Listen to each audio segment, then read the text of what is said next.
amin'ny anaran'ny Ray sy ny Zanaka ary ny fanahy masina. Aoka hivavaka isika rehetra. Ry Andriamanitra Ray sy Zanaka ary fanahy masinao, zay mpamorona sy mpanavitra ary mpanamasina anay. Voretana trehanao zay amin'ity tranonao ity mba hiaino zay olazainao aminay. Andriamanitro, mangataka aminao amin'ny alalan'i Jesosy Kristy zay, mba ho sokafa amin'ny fanahy masina ny fonay, mba hiasan'ny teninao amponay tonga anay bebaka noho ny ota nataonay, ka mba hino anay Jesosy na amin'ny fiainana na amin'ny fahafatesana, ary hitomboanay hatsara isan'andro amin'ny fotoana tena masina. Ho inonao ane izany ry Andriamanitro, sy ho tanterahinao amin'ny alalan'i Jesosy Kristy. Amen.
Ry fiangonana malala izay manafina ny faotany tsy ambinina, fa izay mitsotraka mahafoy azy no azo famindrampo.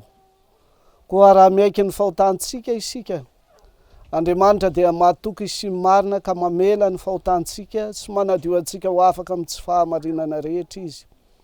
Noho izany ary dia oko anetry tena sy fona amin'Andriamanitra isika noho ny fahotantsika.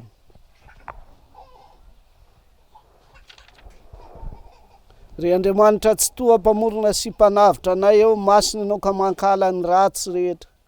Indreto izay mpanota mantra manetry tena sy miaiky ny fahadisoanay sy ny helokay rehetra eto anatrehanao. Nandova ota sy heloka izay sady nanota taminao tamin'ny hevitra sy ny teny ary ny asa, ka tokony ho very izy feloina mandrakizay.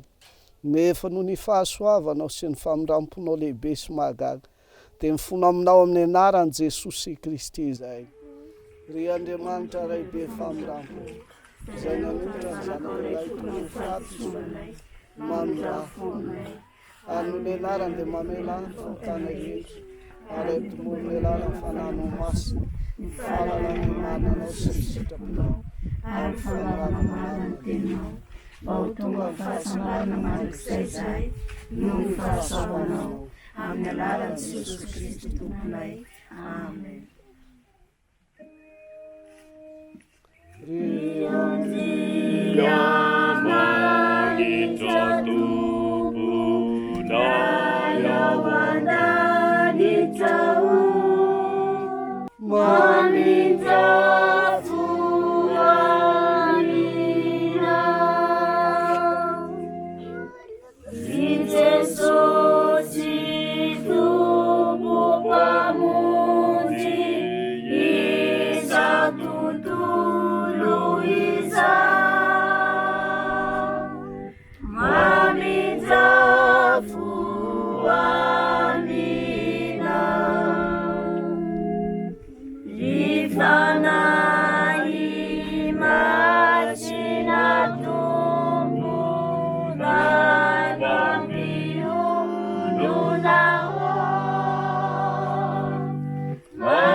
Matoky anaka voavela ny elokao, fa toy izao ny tiavan'Andriamanitra izao tontolo izao.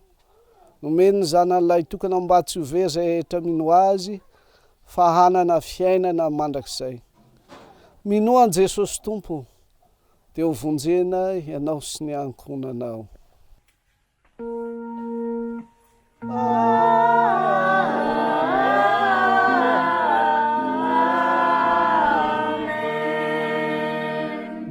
Voninahitra any amin'ny avo indrindra, ho an'Andriamanitra. Mari fiadanana ueti amboniny tany, ominy olona akasitany. O aminareo any eny Tompo,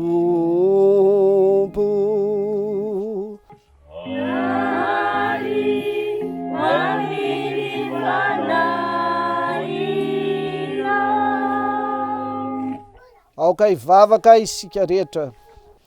Andriamanitra tomponay ray any an-danitro, namoko ny 4,000 lahy tany anevitra ianao tamin'ny alalan'ny zanakao, dia mangataka aminao zay, mitomoera aminay koa, ka tahio amin'ny fahasoavanao zay, arovo mba tsy ho azo ny fahirana sy ny fanahina izao fivelomana izao, fa mba ho katsahanay aloha ny fanjakanao sy ny fahamarinanao, dia anampy ho anay ny zavatra rehetra izay ilainay, na ny momba ny tena, na ny momba ny fanahy. Amin'ny alalan'ny zanakao malalanao dia Jesosy Kristy tomponay, izay miarabelona sy miara-manjaka aminao sy ny fanahy masina, hatramin'ny taloha indrindra ka ho mandrakizay.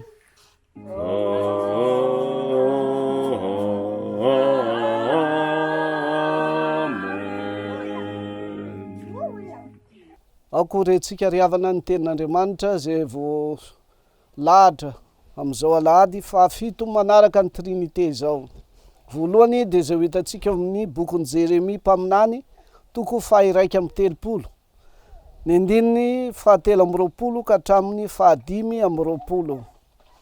Ary ny faharoa dia izay ho hitantsika amin'ny leksiona dia ny salamo fahatelo amby roapolo, ny andininy voalohany ka hatramin'ny fahaenina. Dia toy izao mivaky n'izany teny izany amin'ny anaran'i Jesosy Kristy tompontsika. Izao ny lazain'i Jehova, tompony maro, Andriamanitry ny Israely. Mbola ho lazainy indray ao amin'ny tany Joda sy ao amin'ny tanànany izao teny izao. Raha ampodiko avy amin'ny fahababoana izy. Ho tahiany Jehova anie ianao, rifonena ny fahamarinana sy ny tendrombohitry ny fahamasinana. Ary Joda sy ny tanànany rehetra dia aramonina ao aminy, ho mpiasa tany sy ho plasy mitondra ny andian'ondry amanosiny. Fa ny fanayana dia pisotroiko, ary ny fanahy miaosa rehetra dia ho vokisako. Jehova no mpiandry ahy, tsy hanan-java-mahory aho. Mampandry ahy amin'ny ahy maitso izy, mitondra ahy eo amoron'ny rano fialan-tsasatra izy. Mamelombelona ny fanahiko izy, mitarika ahy amin'ny lalan'ny fahamarinana noho ny anarany izy. Eny, na dia mandeha mamaky ny lohasaha aloko ny fahafatesana azy aho, dia tsy hatahotra ny loza aho. Fa hianao no amiko, ny tsorakazonao sy ny tehinao, ireo no mahafatahotra ahy. Mamelatra latabatra eo anoloako, eo imason'ny fahavaloko hianao. Manositra diloilo ny lohako hianao. Ny kapoako feno dia feno.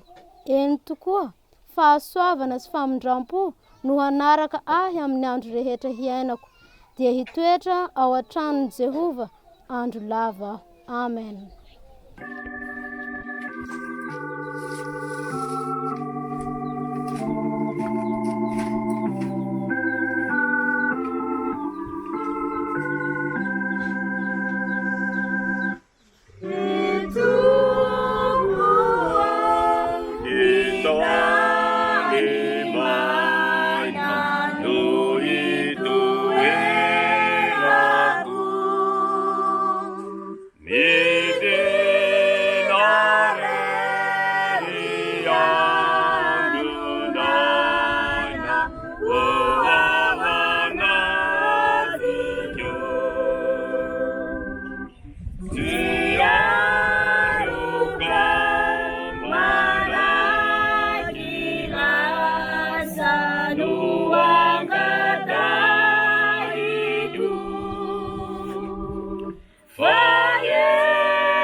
Akorentsika indray zao ry havana ny filazantsara masina zay ao amin'ny bokin'ny marka toko fahavalo, ny andininy voalohany ka hatramin'ny fahasivy.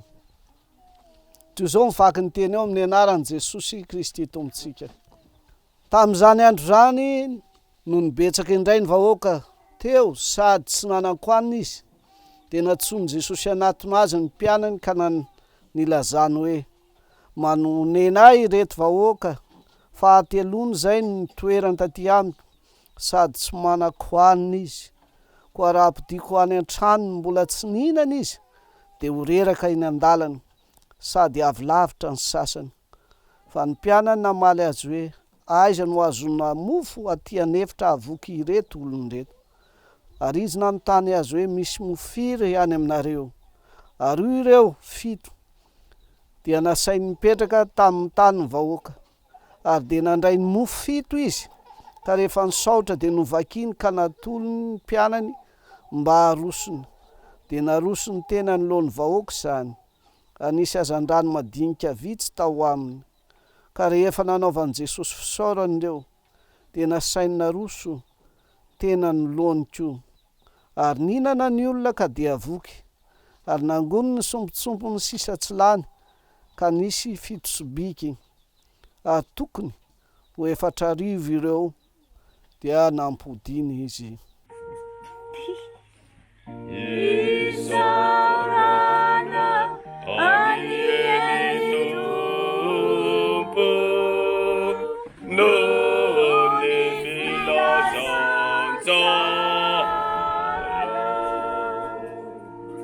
Aoka isika hiaraka anaiky sy anambara ny finoana izay ombonantsika amin'ny fiangonana kristianina rehetra manerana izao tontolo izao araky ny fanakem-pinoana apôstôlika. Mino an'Andriamanitra Raisoa mpanalanja sy ny tany ary mino Jesosy Kristy zanay tokony aketintsika izay nitorotoroana tamin'ny fanahy masina nateraka Maria Vergeny nizara napakapady Pilate niponaka amin'ny fijaliana maraka nalely nidiny tany fiainantsika nitsara tamaty tamin'ny antorately niaritra ao Andriamanitra nipetraka tao an'Andriamanitra Raisoa avy amin'ny vinitsara vela sy maty mino ny fanahy masina ny fiangonana masina mananasasoazao ny fiangonana masina ny famelaran-kely ny fitsabarany tena maty ary ny fiainana mandrakizay. Amen.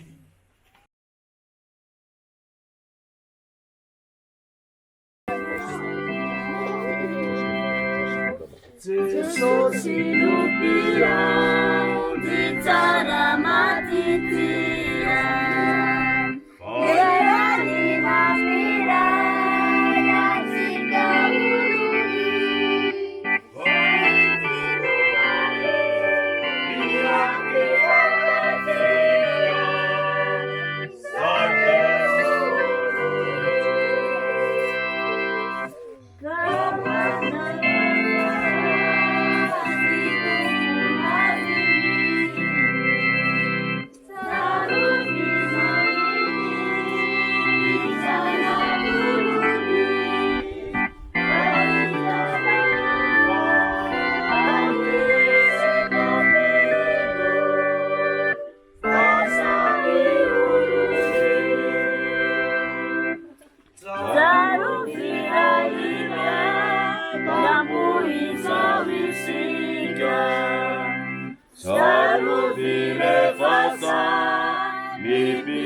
Tafika mirasa inaba iaraka tafita uwawanda nitra kahazamba miteri arina antava mifanarata rasi mifamela Mazatiafu Tinia mini vava Diaza mifanda Mifakadava Mifana vasua Mifandeferasi Miavulampu Unu irenino Lupusifosakoa Kaba utubu Urafu miava Namane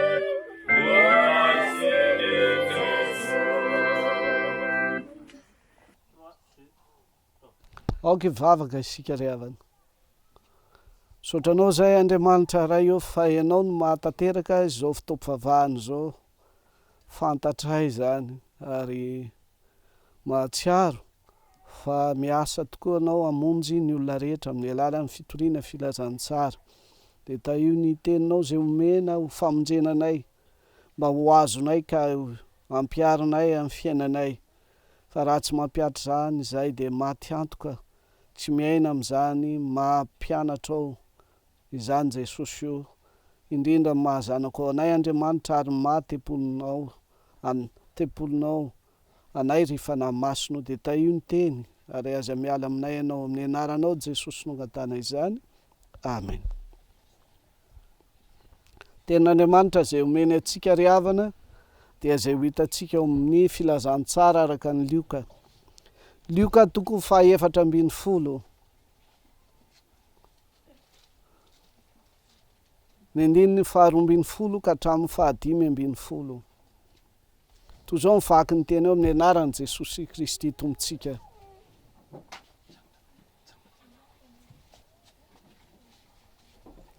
Ary hoy Jesosy tamin'ilay nanasa azy kosa, raha manasa olona amin'ny sakafo atoandro na sakafo hariva ianao de aza ny sakaizanao na ny rahalahinao na ny havanao na ny namanao manan-karena no asainao fa andrao anasanao kosa ireo ka de ao voavaliny ianao. Fa raha manao fanasana ianao de asao ny malahelo ny kilemaina ny mandringa ny jamba de ho sambatra ianao satria tsy mba manakavaly ireo fa ho valiana kosa ianao amin'ny fitsanganan'ny marina. Ary ny anankiray tamin'izay niara-mipetraka nihinana taminy de nandre zany ka nanao taminy hoe sambatra izay hihinan-kanina ao amin'ny fanjakan'Andriamanitra. Iray masino manamasinana amin'ny fahamarinana fa ny teninao ny fahamarinana. Amen. Ny fiangonana malala ao aminareo ny fahasoavana sy ny fiadanana avy amin'Andriamanitra ray sy Jesosy Kristy tompontsika. Amen. Amin'ity Alahady ity riavana dia ny teny rehetra indrindra koa ny hira ary mivavaka zay efa natao teo dia mitaonantsika mba hiaina amin'ny maha kristianina antsika, hanana zany hoe fiainana eto amin'ity tany ity, fiainana eto amin'ity tany ity amin'ny mampianatra Jesosy antsika, mahazanak'Andriamanitra antsika, indrindra amin'ny mahatepolony fanahy masina antsika. Fa raha mitoetra amin'izany isika dia ao anatin'ny fiainana zany no hanomezan'Andriamanitra koa ny fahasoavany. Ina moa zany fahasoavan'Andriamanitra zany? Tsy ny fitahiana zay ilaina amin'ity tany ity ivelomantsika toy ny sakafo sy ny fitafiana fa izay famonjena ny fanahintsika. Mamonjy antsika amin'inona Andriamanitra? Amin'ny mahasoa azy, mamonjy antsika amin'ny tebitebitsika, indrindra amin'ny fiahiahintsika amin'izao fiainana zao. Fa raha manana an'izany isika dia ho hitantsika amin'izao tenin' Jesosy zao fa misahirana. Fa indrindra koa ny fahasoavany dia izy koa tena soa, tena tiantsika Andriamanitra. Ny fitiavany antsika dia ny fananarany antsika mba hitady tokoa ny fanjakany aloha, katsao ny fanjakako, indrindra ny fahamarinana. Fa raha mikatsaka ny fanjakan'Andriamanitra isika dia anampy ho antsika ny zavatra ilaintsika amin'ity tany ity. Dia ho azavain'i Jesosy tsara eto zany. Fa amin'ny fiainantsika eto dia fiainana makatoa tsara ny tenin'Andriamanitra zay famonjena ny fanahintsika, fa indrindra koa fiainana miaro antsika mba tsy hihinana ny fanahintsika. Hihinana inona? Ny teny na fampianaran-diso zay fanao ny fary sy fahaizay. Ireo telo ireo natao hoe fiainana kristianina riavana. Toy izao ary zany raha azavaina fohy isika raha tena mandray ny tenin'Andriamanitra ao anatin'ity fiangonana ity miaino tenin'Andriamanitra isika ary tokony iaino zany hay iaina amin'izany ko ao amin'ny tokantranontsika dia zao ny feny amin'ny fiainantsika. Ny atao hoe mikatsaka amin'ny fanjakan'Andriamanitra dia manaiky ny tenin'Andriamanitra ho marina. Rehefa manaiky ny tenin'Andriamanitra ho marina amin'ny fiainantsika dia miaina ny fahamarinana manoloana ny hafa namantsika, ny olona eto tany zany namantsika. Zany no atao ary tsy misaraka amin'ny fiainam-pahamasinana zany. Inona indray no atao hoe fiainam-pahamasinana? Fanoloran-tenantsika ho an'Andriamanitra irery ihany, ary mba hanaiky sy hanoha ary tsy hanan'andriamanin-kafa isika fa izy irery no andriamanitsika. Fady zany manompo sampy, sampy vazana, sampy aty amin'ny tanindrazantsika, tsy ilainy zany. Ny olona manompo sampy dia tsy manaja ny fahamasinan'Andriamanitra, tsy manolotra ny tenany ho an'Andriamanitra. Ireo anankiroa ireo dia tsy misaraka, zany hoe ny fanaovana ny fahamarinana amin'ny hafa sy ny fanoloran-tena ho amin'ny fahamasinana amin'Andriamanitra. Tsy misaraka ireo, tsy mifandroaka ireo, fa ny tombony ho an'izay manao ny fanatanterahana ny didy na ny lalàna amin'ny fitiavana ny hafa, fanaovana ny marina, ny mety, ny tandrify ny soratra masina amin'ny namanao, indrindra ny fanoloran-tena ho masina ho an'Andriamanitra, dia ny takalon'izany dia zay fitahiana omen'Andriamanitra ara-panahintsika. Dia zany no atao hoe tena mibebaka. Ny tena mibebaka tsy manao ny tsy marina intsony amin'ny hafa. Tena mibebaka dia tsy miaina intsony amin'ny fanompo-tsampy. Ny tena mibebaka dia miaina hatrany amin'ny fahasoavan'Andriamanitra sy ny fampaherezana azy. Fampaherezana nahoana? Ny antony satria raha manao marina amin'ny hafa isika dia hitondrana fahoriana zany. Raha manolo tena ho an'Andriamanitra tokoa isika dia hitondrana fanaintainana zany. Inona moa no dikan'izany? Haitsika tsara fa raha ny hafa, ny ady, ny tsy fitiava-namana, ny fanaovana ny namana ho fitaovana fanatanterahana ny filanofinao, raha tsy manao an'izany isika dia ny tenantsika mihitsy no mijaly, satria ao anatintsika ilay filana araka ny toriteny tamin'ny heriny, ka mijaly isika satria tsy manatanteraka ny filantsika. Ary raha tsy manao koa ny fanompo-tsampy isika dia hijaly sady ampijalian'ny hafa. Dia hitantsika amin'ny fiainan'ny foko misy atsika tsirairay avy, raha vao tsy manaraka ny fombany dia ny fomban-drazantsika amin'ny fianakaviana misy atsika isika tsirairay avy dia enjehana, aratsiana ary esorina mihitsy tsy ho mambra ny fianakaviana azy. Kanefa rehefa tena lasa kristianina, raha tena lasa kristianina tsara isika dia Jesosy manova antsika. Inona moa fanovany Jesosy izay hitaomany antsika androany? Fanovany Jesosy izay hitaomany antsika androany tsy mba hivelambelany fa tena ao anatiny. Dia ahoana no hanovany antsika? Ny hanovany antsika ny fomba hanaovany azy dia ny fandraisany azy izay fampianarana ataony. Zay natao hoe fiovana olom-baovao ry havana, firaisam-potsika, ny fanarahantsika zay lazainy filazantsara zay nomeny Jesosy amin'ny alalan'ny mpanompo, ny pastora, ny katekista, ny mpiandry, diakônina. Tsarovo ry havana fa ny filazantsara tsy mba hoe fitsipika fotsiny iainana ny fahamarinana na ny fahamasinana, fa ny filazantsara dia misy tombo-kase apetrany eo amin'ny fiainantsika andavanandro zay manasitrana antsika. Ka ny fiainantsika dia ny fiainana amin'izany fahasoavan'Andriamanitra manova antsika anaraka tsara ny sitrapony. Tsy afaka miova isika raha tsy manoa hatramin'ny ao anatin'ny fotsika. Ny filazantsara tsy hoe natao inona fotsiny, fa ny filazantsara zay lazain'ity fivavahantsika ity dia tena natao ho toavina, ho ekena, ho tanterahana, ary ny fanoavana azy tsy ivelambelany fotsiny fa ao anaty manambara ny tena fahamatorana, manambara ny tena fanoavana, tsy amin'ny fihekem-pinoana fotsiny zany fa am'izay tena fotokoa dia ilay sehatra farany mamintsika indrindra zay manjako amin'ny fiainantsika. Maha-kristianina ary dia ny fanekena anaraka hitovy tsara am'izay lazainy ny filazany tsara, famalina zay fitakiany filazany tsara, de ny famalina de ny fanarahana zay lazainy amin'ny sitrapotokoa, amin'ny firaketam-potokoa, ary fanarahana tsara ho any amin'ny tanjona zay asainy kendreny, amin'ny fitsipi-piainana tokoa amin'ny asa rehetra, dia io no arahantsika amin'ny fiainantsika. Zany natao hoe afaka amin'ny ota, tsy lasa mpanompon'ny ota intsony fa lasa mpanompon'Andriamanitra.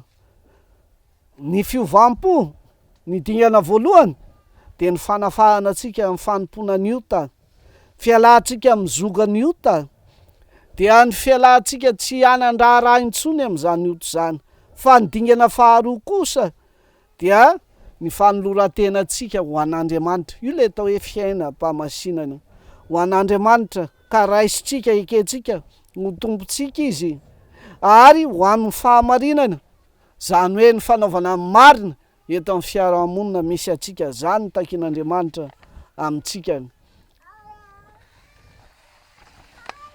Ka izany voa izany no atao hoe voa, de ny voan'ny fanoavana, ny voan'ny fanoloran-tena, tsy mba tahaka mololo izany zay nanompontsika ny ota, fa izay ataon'ny olona rehetra ho fanompona ny ota eto amin'ity fiainany ity dia fakofako sy mololo riavana. Fa raha miaina tahaka ny miainantsika atao amin'ny ota isika, dia ambaran'ny Paoly tsara amin'ny epistiliny soratana amin'ny Romanina toko 9 zay anisany vakina amin'ny larana voalohany amin'ity perikopatsika ity, de lazainy tsara eo amin'ny 1:20 fa ny tambon'ny ota de fahafatesana. Fahafatesana zay mitarika atsika amin'ny fisarahana amin'Andriamanitra, zany natao hoe fahafatesana. Tsy ny fialan'ny fofinaina fo ny tena fahafatesana zay tiany lazainy eto, fa ho tena diso fanantenana, iaina tokoa ny ngidin'ny fiafaran'ny ota de ny fisarahana amin'Andriamanitra. Zany ny tambon'ny ota. Fa ny ota rehetra zay heverin'ny olona kely na ho be de samy andraisan'ny mpanota ny fahafatesana. Fa izay tena voa dia tsinona fa ny voam-pahamasinana. Io voam-pahamasinana io no tena voa mitombo tokony ho hita amin'ny fiainantsika andavanandro. Ary ny fiafaran'ny fitombon'ny voan'ny pahamasinana riavana arak'izay lazainy teny de tsinona fa ny fiainana mandrakizay. Zany fiafaran'ny fiainana amin'ny fiainana mandrakizay zany, zany ny tena fiainana tsara. Ka na de lavitra aza sy mideza ny lalana zay andehanantsika, araky ny hira fa 7:9, lalana mideza, no mbola tery, no mbola misy tsilo, kanefa ny hafaran'izany lalana zany ho an'izay tena mizotra makeo ka miaritra maharitra, de tsinona fa ny lanitra zay anomezan'i Jesosy atsika, ny fiainana mandrakizay. Zany fiainana mandrakizay zany tsy hoe ny vokatry ny fahamasinantsika, fa ny fiainana mandrakizay de tsinona fa fanomezana, de fanomezana zay omen'Andriamanitra zay maharitra amin'ny finoana ka miaina pahamasinana. Ry havako malala, mba hahatongava atsika amin'izany dia ity teny zay omenantsika rehetra androany ity dia teny fananarana ara-pilazany tsara zay omena atsika. Inona ny fananarana ara-pilazany tsara zay lazaina amin'ity ry havana? De tsinona fa ny fitaomananao handa zay tsy sitrapon'Andriamanitra. Io no torohevitra indrindra didy zay omen'i Jesosy. Inona no toeritsika, inona no lavitsika zay tiany zao tontolo zao rehetra, tiany fony zao tontolo zao. Ka Jesosy zay miteny eto de tsinona fa Jesosy tompony lalàna, Jesosy amin'ny fiandrianany, Jesosy zay mpanampy atsika ananatsika fiononana sy fanampiana ho amin'ny tena fifaliana. Inona moa ny lavin' Jesosy amin'ny fikatsahana amin'ny fanjakan'Andriamanitra ka hitaomany atsika andahan'izany?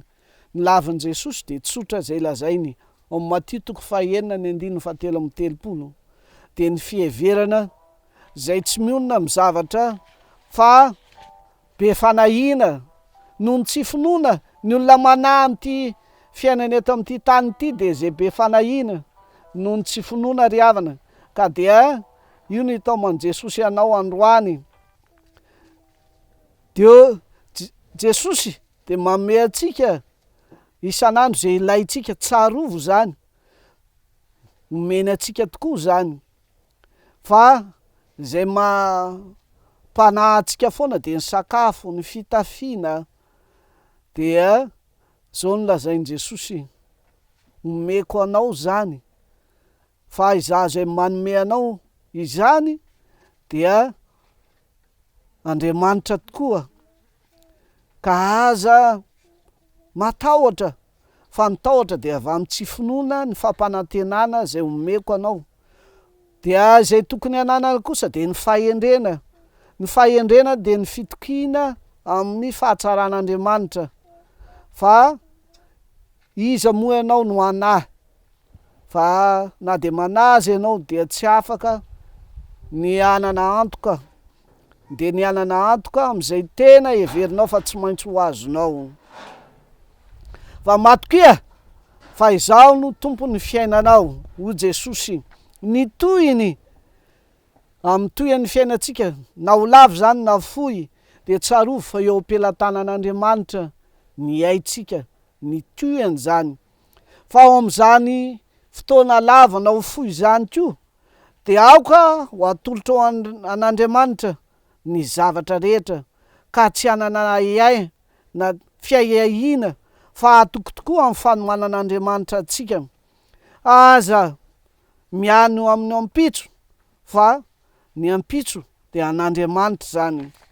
Ry havana malala, zany ny fandresen'ny lahatra Jesosy ho antsika, mba azotsika miala am'izay eritreritra rehetra de ny eritreritra fanahina, ka azontsika mandroaka izany, fa andraisantsika kosa ny fampaherezan'i Jesosy.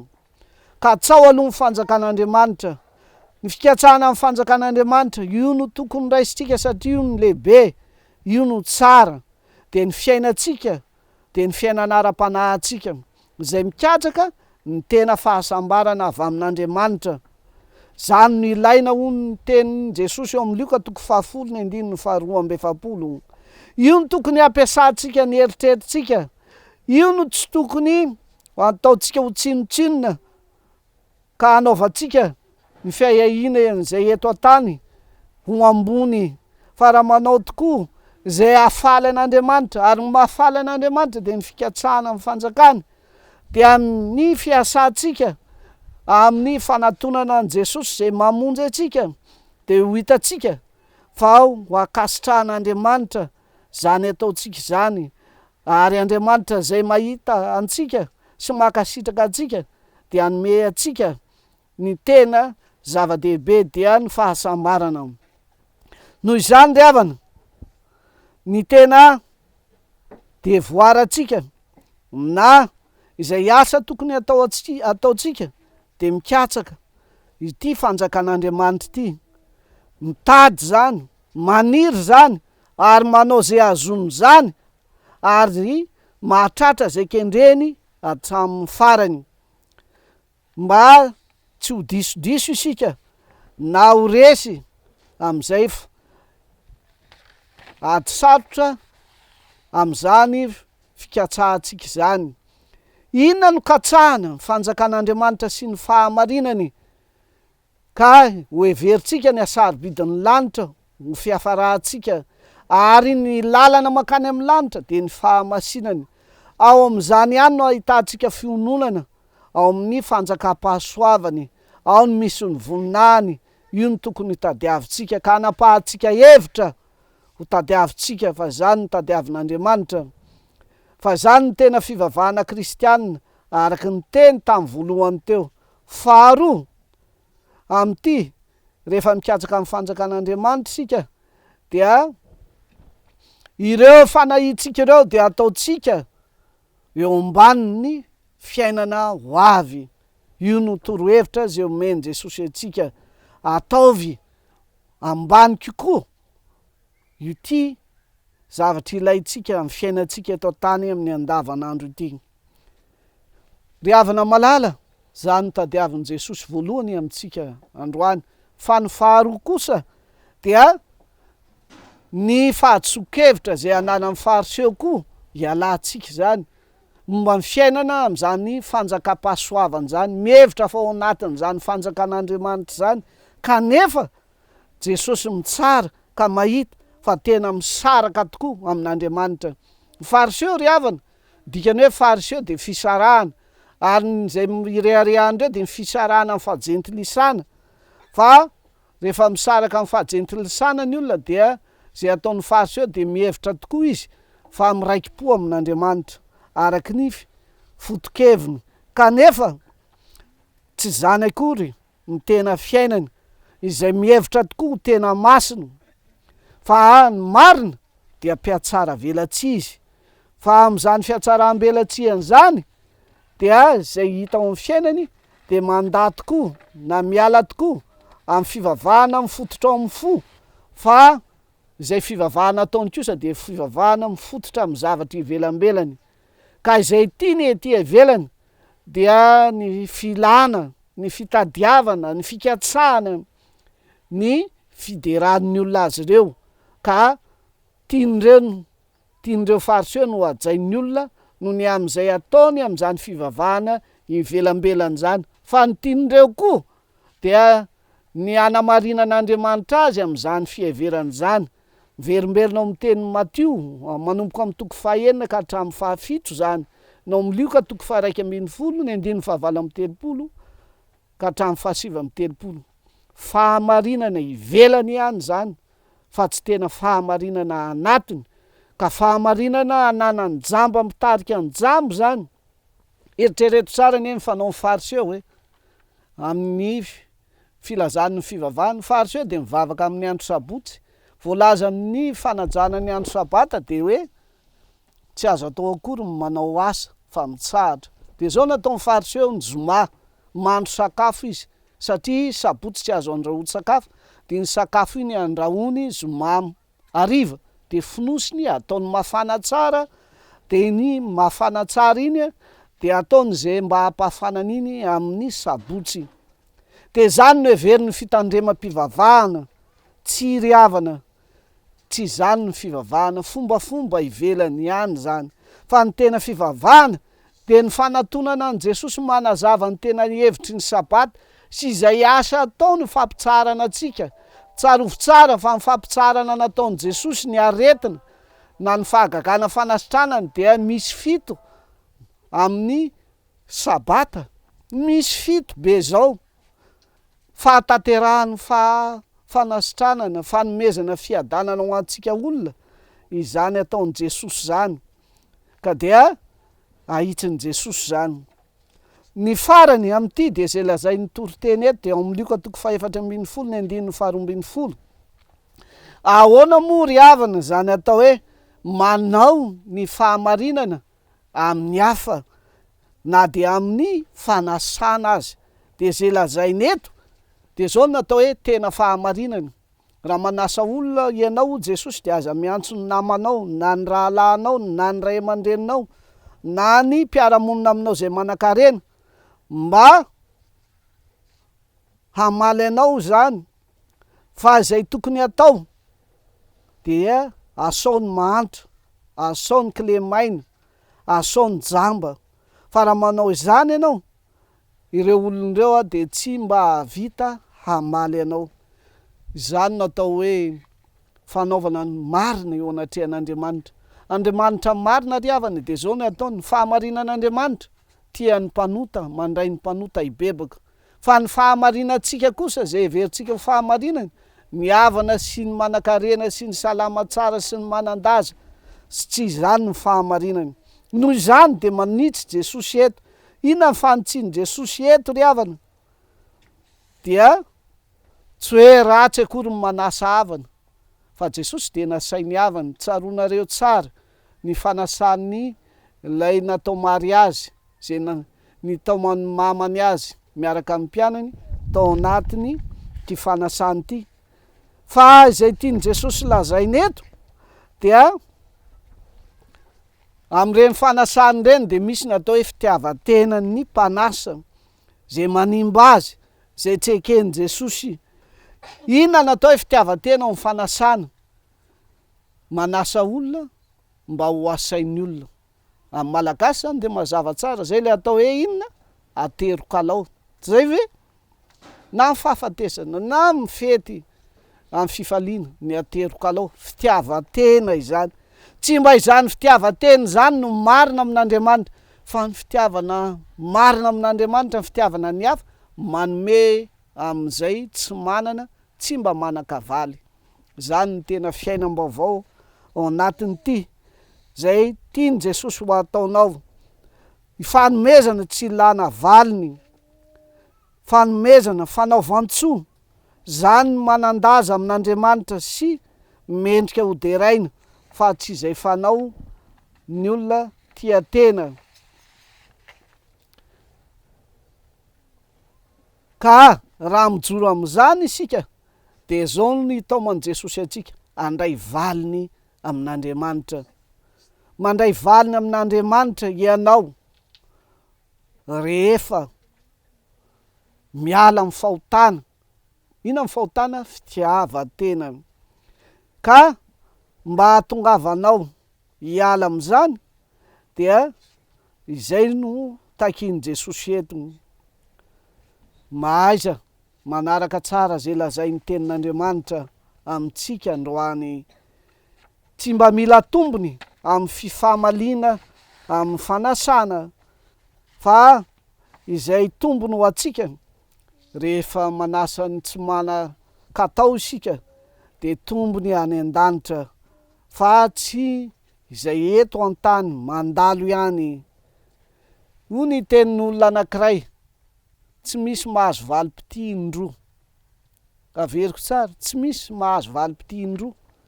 Ina valim-pity voalohany?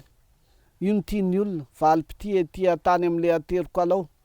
Fa raha kristianina ianao aza mifetsy, satria isika te ahazo valim-pity voalohany eto an-tany avy amin'ny namantsika, mbola te ahazo valim-pity any an-danitra avy amin'Andriamanitra.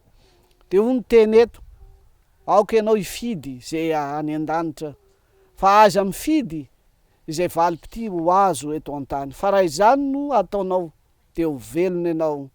Koa de aoka sika samy hiaina amin'ny tenin'Andriamanitra, zay miaro atsika amin'ny fahirana, miaro atsika amin'ny fiahiahina zao fiainana zao, fa mbola miaro antsika koa mba voaro amin'ny tsy fikatsahana ny tena fanjakan'Andriamanitra sy ny fahamarinana, fa mitazona atsika koa mba tsy handray ny fampianarana masirasira zay hoentin'ny fariseho sy ny saduseho.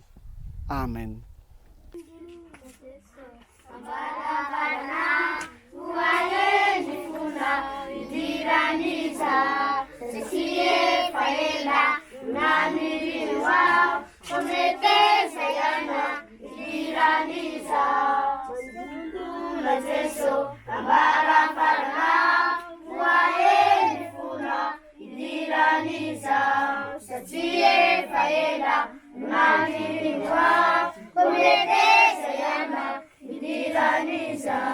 Jesus refikia ambaravarna waya malakia idiraniza satie faela nunanirinwa kumetesa yana idiraniza Jesus refikia ambaravarna waya malakia idiraniza satie faela nunanirinwa kumetesa yana idiraniza Beba yana faefa katisa fawavini fitona saitarana na wasa materi niyangu na ulava satie faela nanirinwa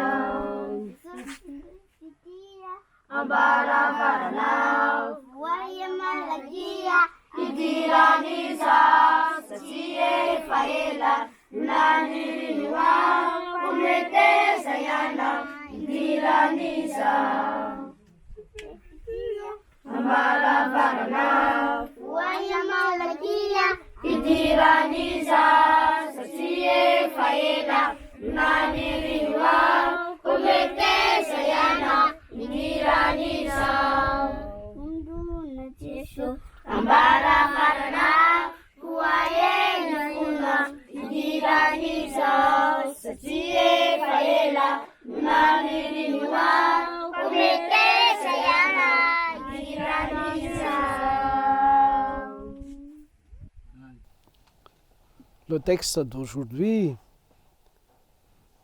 ainsi l'Ancien Testament, la lecture sainte, l'Évangile et le texte de notre sermon aujourd'hui insistent sur la vraie chrétienté de notre vie. Il faut vivre la vraie vie chrétienne. En effet, la vraie vie chrétienne, c'est que Dieu demeure en nous. Et il nous bénit par sa grâce. Comment? Il protège notre vie des soucis et de nos angoisses. Il nous exhorte aussi à rechercher d'abord son royaume et sa justice. Et ensuite, il va nous aider. Ce qu'il est utile dans notre vie.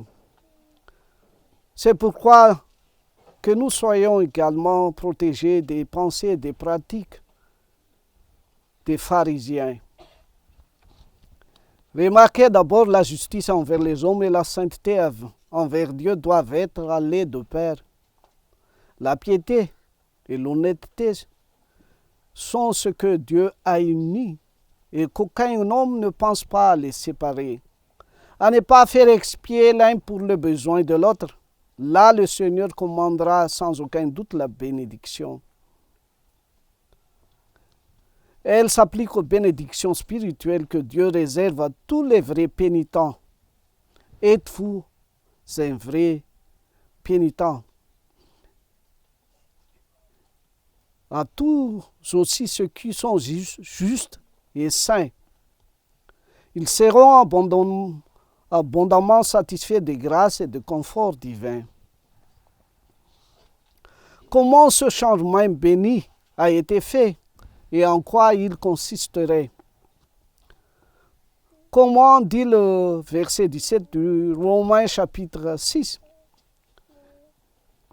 Il en était dit, au nom du Seigneur Jésus, vous avez obéi du fond du cœur à cette forme de doctrine qui vous a été transmise. Ce verset décrit la conversion. Ce qu'elle est, c'est notre conformité et notre adhésion à l'Évangile qui nous a été délivré par Christ et ses ministres. L'Évangile est la grande règle à la fois de la vérité et de la sainteté. Sur le timbre, la grâce et l'impression de ce timbre, c'est la forme des paroles de guérison, comme dit 2e épître à Timothée, chapitre 1, verset 13. Deuxièmement, la nature de cette grâce, c'est la conformité à cette règle. Ce changement béni a été fait. Pourquoi? Si nous obéissons du fond du cœur l'Évangile en tant que doctrine, non seulement à croire, mais à obéir du fond du cœur, ceci dénote la sincérité et la réalité de cette obéissance, non seulement dans la profession, mais dans le pouvoir du cœur, la partie la plus intime, la partie la plus dominante de nous. Être chrétien, en effet, c'est être transformé à la ressemblance et à la similitude de l'Évangile. nos âmes y répondant, s'y conformant en tant que dans une volonté, affection, but, principe, action. Tout ceci selon cette forme de cette doctrine. Étant libérés du péché, nous sommes devenus serviteurs de la justice, serviteurs de Dieu. La conversion est premièrement une libération du service de péché. C'est le fait de secouer ce joug, résolu de ne plus en avoir à faire. Deuxièmement, une résignation de nous-mêmes au service de Dieu et de la justice, à Dieu comme notre maître, à la justice comme notre œuvre. Remarquons que nous ne pouvons pas être faits des serviteurs de Dieu jusqu'à ce que nous soyons libérés du pouvoir et de la domination du péché. Nous ne pouvons pas servir de maîtres aussi directement opposés l'un à l'autre que le sont Dieu et le péché. Nous devons, avec le prodigue, quitter la corvée du citoyen du pays avant de pouvoir venir à la maison de son Père. Le plaisir et le profit présent du péché ne méritent pas d'être appelés fruits. Ils ne sont que de la paille, labourant l'iniquité, sémant la vanité et la moissonnant. La fin du péché est la mort. La fin de ces choses est la mort. Bien que le chemin puisse sembler agréable et invitant, la fin du péché est pourtant lugubre. À la fin, elle mort, et ce sera de l'amertume à la fin. Le salaire du péché, c'est la mort. La mort est due au pécheur quand il a péché, comme le salaire à un serviteur quand il a fait son travail. Mais le fruit de notre sainteté, c'est le vrai fruit. S'il en a un principe actif de grâce vraie et croissante, la fin sera la vie éternelle, une fin très heureuse. Bien que le chemin soit en montée, bien qu'il soit étroit et épineux et assailli, pourtant la vie éternelle à la fin de celui-ci est sûre. Le don de notre Dieu est la vie éternelle. La ciel est la vie, consistant en la vision et la réalisation de Dieu. Et c'est la vie éternelle. Aucune infirmité ne l'accompagne. Aucune mort peut y mettre un terme. C'est le don de Dieu. Comme paranèse, il n'y a guère du péché contre lequel notre Seigneur Jésus met plus largement et plus sérieusement en garde ses disciples, ou contre lesquels il les arme avec plus de variété d'arguments que le péché de soucis inquiétants, distrayants, méfiants des choses de la vie, qui sont un mauvais signe que le trésor et le cœur sont sur la terre. Et c'est pourquoi il insiste largement. Premièrement, l'interdiction est dictée. C'est le conseil et le commandement du Seigneur Jésus que nous ne prenons aucune pensée sur les choses de ce monde. Je vous le dis, comment dit le Seigneur en tant que législateur et souverain de nos cœurs. Il en dit aussi comme notre consolateur et l'aide de notre joie. Cette pensée est ici interdite, telle que la pensée inquiétante, tourmentante et qui presse l'esprit ça et là et le suspend en suspense, qui trouble notre joie en Dieu et mouille notre espérance. Une pensée méfiante et incrédule. Dieu a promis de pourvoir à ceux qui lui appartiennent tout ce qui est nécessaire à la vie ainsi que la piété. La vie qui est maintenant la nourriture et une couverture. le souci excessif du temps à venir et la crainte de manquer de ses fournitures proviennent d'une incrédulité de ses promesses et de la sagesse, de la bonté de la divine providence. Et c'est le mal. Il n'était pas le meilleur des hommes qui a dit « Pour mendier, j'ai honte », tel qu'il était, désiré être nourri avec les miettes, mais pour l'avenir, nous devons jeter nos soucis et nos soins sur Dieu et ne pas y penser, car cela ressemble à une jalousie de Dieu qui sait donner ce que nous voulons quand nous ne savons maintenant l'obtenir. Que nos âmes habitent en lui et que ce parole habite en nous. Cette insouciance gracieuse est la même avec ce sommeil que Dieu donne à sa bien-aimée en opposition au labeur du mondain. Psaume chapitre 127, verset 2. Chers fidèles,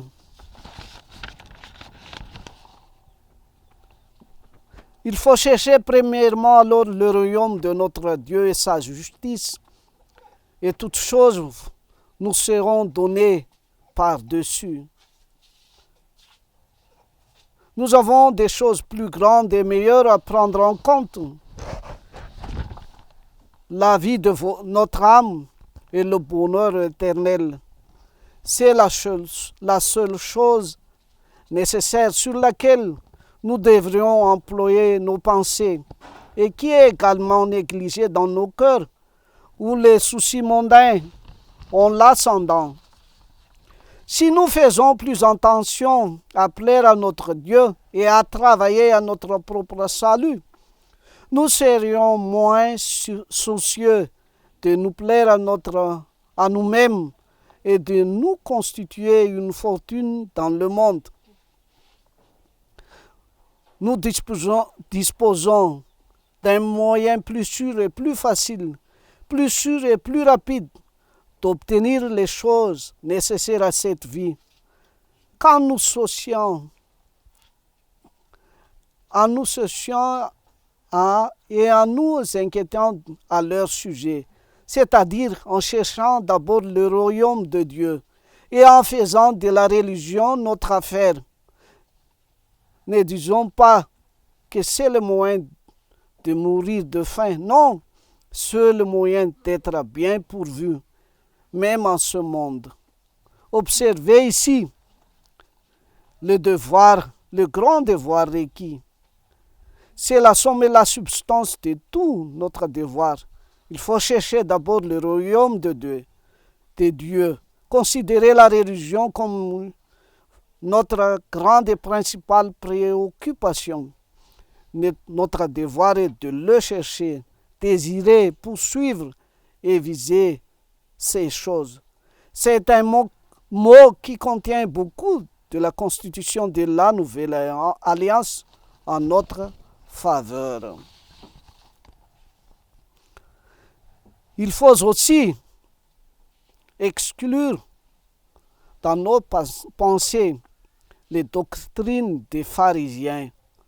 Les pharisiens aiment à être appelés, être séparés du paganisme et se retourner à une stricte adhésion à la loi de l'Ancien Testament. Mais dans ces philosophies, ces pharisiens prétendent être plus pieux que les autres.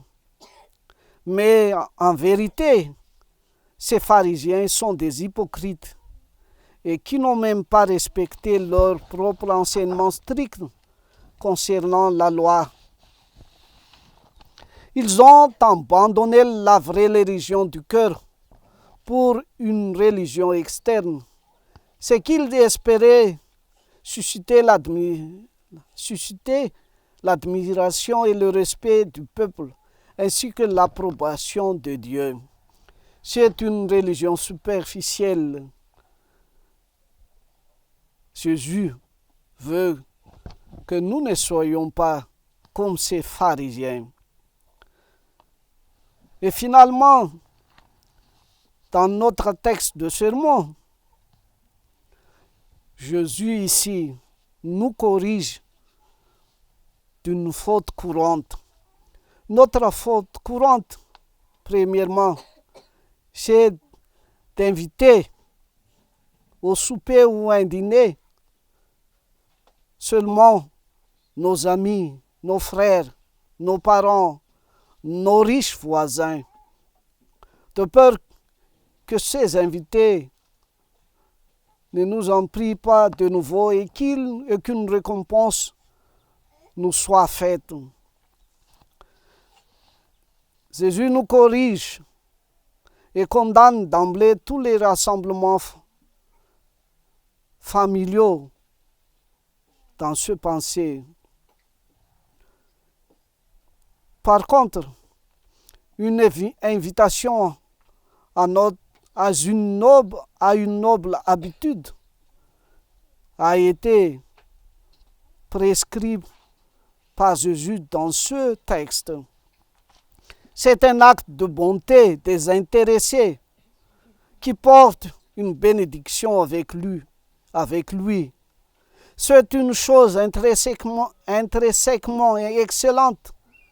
Faire le bien et communiquer est honorable et admirable, et le faire sans penser au retour de ceux qui en bénéficient. C'est un acte d'une valeur particulière et exceptionnelle. Il nous allie avec le plus haut et le meilleur de tout l'univers, avec les hommes et les femmes les plus nobles qui aient jamais vécu dans n'importe quel pays ou âge, avec les anges de Dieu. Chers fidèles, une promesse a été ici dite par Jésus. C'est la promesse d'une pure récompense. Si l'idée de récompense est admise, tout dépend du caractère de la récompense. En ce qui concerne la vertu d'une action, faire quelque chose pour une récompense immédiate et raisonnable n'est pas méritoire. Agir dans l'espoir d'une récompense pure et lointaine est une démarche estimable, car c'est une démarche spirituelle. Notre vie est donc basée sur la foi, sur l'espérance et surtout sur la patience. Faire le bien et se contenter d'entendre notre récompense jusqu'à la résurrection des justes. Quand nous récolterons l'approbation du divin Maître et la reconnaissance de ce que nous avons servi en bas, voilà la conduite de notre Seigneur approuvé. Il porte les meilleures marques qu'il puisse porter, celles de sa divine bénédiction. Amen. Raisun fitahin. Aminareo ny fahasoavan'i Jesosy Kristy Tompontsika, ny fitiavan'Andriamanitra ray ary ny firaisana amin'ny fanahy masina. Amen. Ny hira fahatelo sy dimanjato. Fitiavana ranovelona loanan'olarina ramiafina ao anatiny ny fianana itso. Fitiavana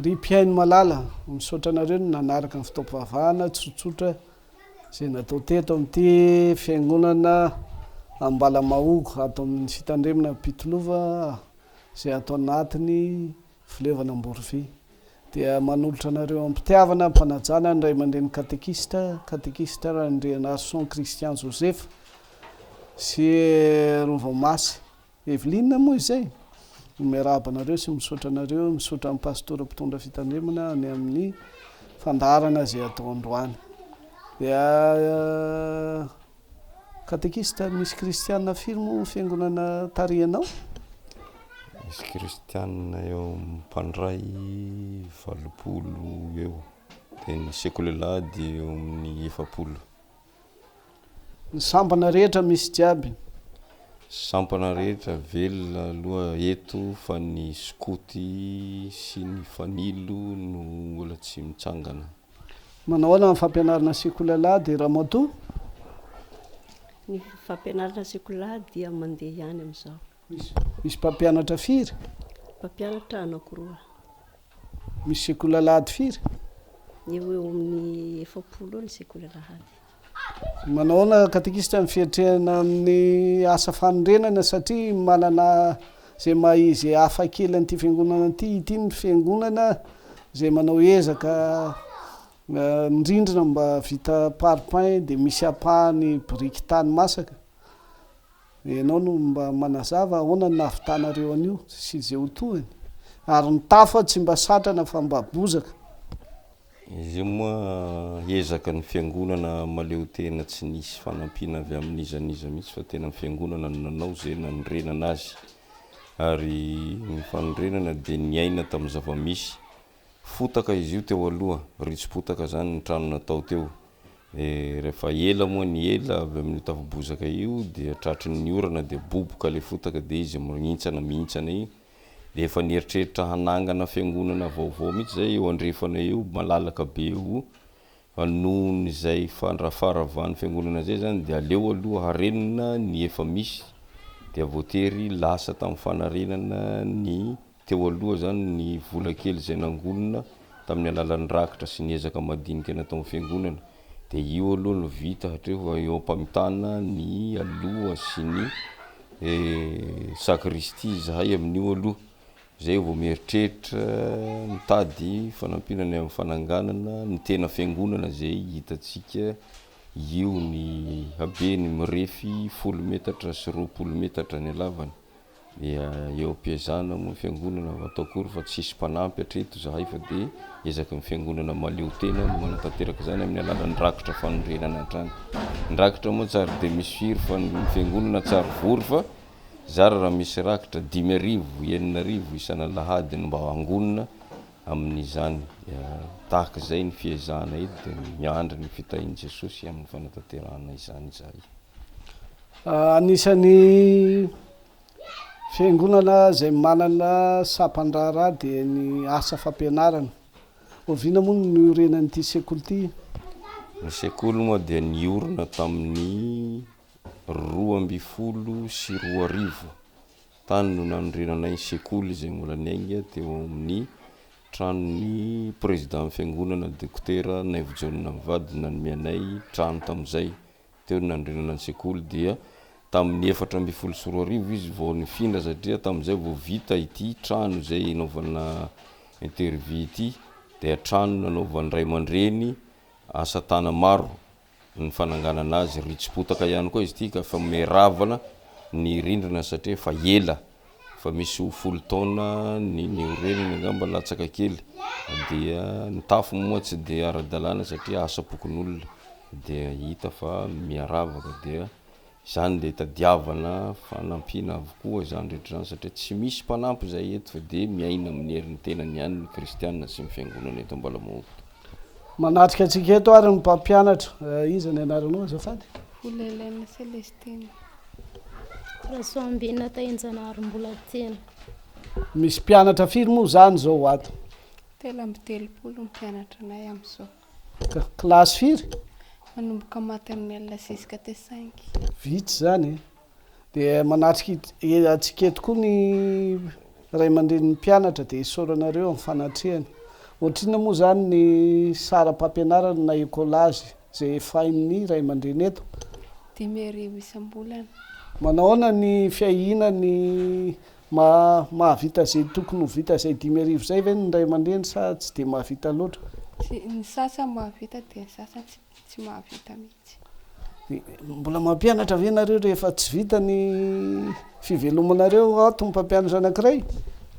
Ie, mampianatra ihany zahay ka satria asa-pahasoavana ilay izy sady fanampiana ho anay ankizy ihany koa dia tsy atao sakana zay amin'ny fampianarana fa mampianatra zahay.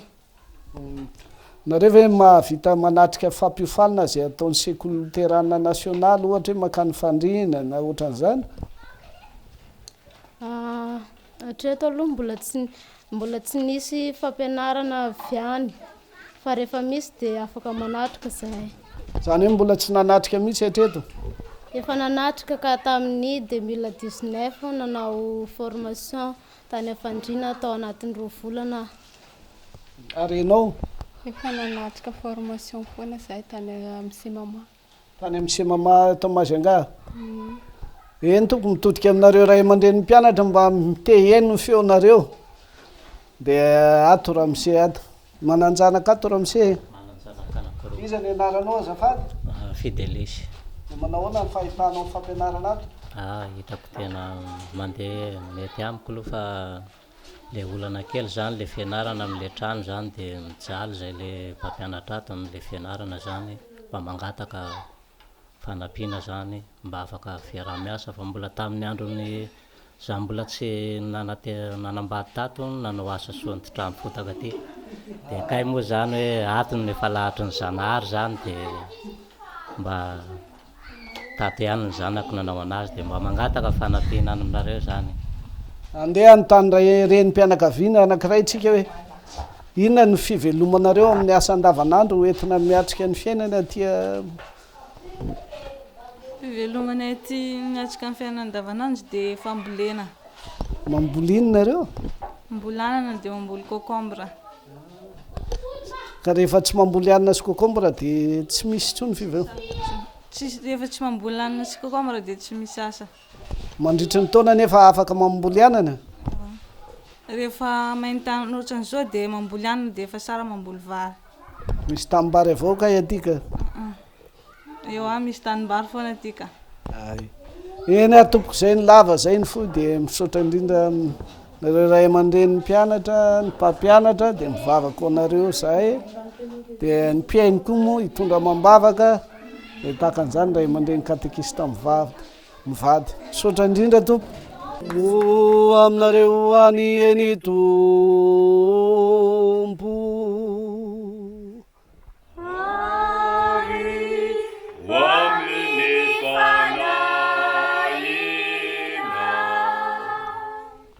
itay anareo aneny tompo ka hiaro anareo ampamirapiratra ny tavany aminareo aneny tompo ka hiantra anareo anandratra ny tavany aminareo aneny tompo ka anome anareo iadanana